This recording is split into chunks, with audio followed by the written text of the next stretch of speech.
شریعت اسلامیہ کے روح سے حکم یہ ہے کہ اپنے غالب گمان کا اعتبار ہے، خوب سوچ سمجھ کر رائے قائم کیجیے کہ کس طرف آپ کا ذہن جا رہا ہے۔ اگر آپ منت کے حوالے سے سمجھتی ہیں کہ نماز کے متعلق وہ ادا کر لیں۔ غالب گمان ہمارے لیے ایک ایسا معیار ہے کہ جس کو شریعت نے بھی قبول کیا ہے۔ اب ظاہر بات ہے انسان نسیان کا پتلا ہے، یادداشت بھی ہر وقت ایک جیسی نہیں رہتی، اگرچہ اس کی بہتر صورت یہ ہے کہ فوراً اس کو لکھ لیا جائے، کاپی میں محفوظ ہو جائے، تو پھر وہ جیسے وہ تحریر سامنے آئے گی تو بات بھی یاد آ جائے گی۔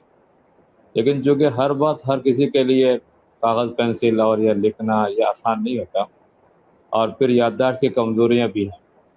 اس لحاظ سے فارمولہ اس میں ایک غالب گمان اس پر زیادہ سمجھ لے 51 ہو جائے، 50-50 دونوں مساوی ہے،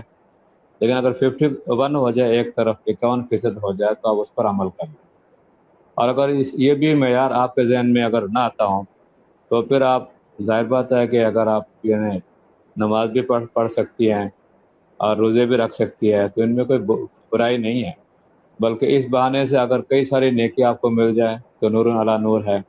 تو یہ بھی آپ کر سکتی ہیں، اس کے لیے کوئی مسئلہ نہیں ہے۔ لیکن شرعی معیار میں نے آپ کے سامنے پیش کر دیا کہ غالب گمان کا جس طرف زیادہ آپ کا اطمینان ہو رہا ہے اسی چیز کو آپ لیں، اور باقی اس کے علاوہ بھی آپ کے اختیار ہے کہ فرصت ملے تو باقی چیزیں بھی آپ کر لیں، تو انشاءاللہ اجر و ثواب میں اضافہ ہی ہوگا، کوئی نقصان نہیں۔ اور آئندہ اس چیز کا لحاظ رکھا جائے کہ منت یہ واجب ہے، اور اس صورت میں اس کو فوراً لکھ لیا جائے تاکہ محفوظ رہیں، اور پھر یہ وسوسے پیدا نہ ہوں اور خیالات منتشر نہ ہوں۔ اصل میں مسئلہ یہ ہے کہ منت جو ہے ماننا یہ ایک طرح کے بخل کی علامت ہے کہ اگر کوئی میں نماز پڑھوں گی یا میں نماز پڑھوں گا، اگر مجھے بیٹا مل جائے، یا میں حج کروں گا یا کروں گی اگر یہ مل جائے، تو یہ اس طرح شرطیاں کیوں؟ اگر ہم بندگی کر رہے ہیں، نماز پڑھنا چاہ رہے ہیں نماز پڑھ لے، روزہ رکھنا چاہے روزہ رکھ لے، نوافل پڑھنا چاہ رہے، حج کرنا چاہ رہے، صدقہ خیرات کرنا چاہ رہے، تو سب نیکی ہیں۔ تو نیکی اللہ تعالیٰ نے کبھی یہ تو شرط نہیں لگائی کہ وہ دینے کے لیے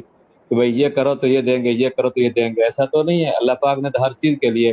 کہ جو اس کی روزی اللہ کی طرف سے، اگر ایک دن بھی اللہ تعالیٰ کہہ دیں کہ بھئی روزی تمہیں اس وقت ملے گی جب تم 10 رکعتیں نماز پڑھو گے، اللہ نے تو تمام چیزوں کو اوپن کر رکھا ہے،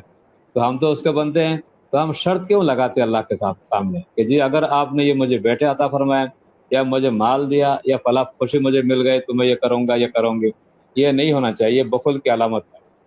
بس جو دل چاہے، جب جس وقت بھی خیال ہو جائے کہ یہ نیکی کرنی ہے تو بغیر شرط کے یہ نیکی کرنی چاہیے، باقی شرط کرنے کے نتیجے میں پھر اس کو پورا کرنا یہ آپ کے ذمہ لازم ہوگا، واجب ہوگا۔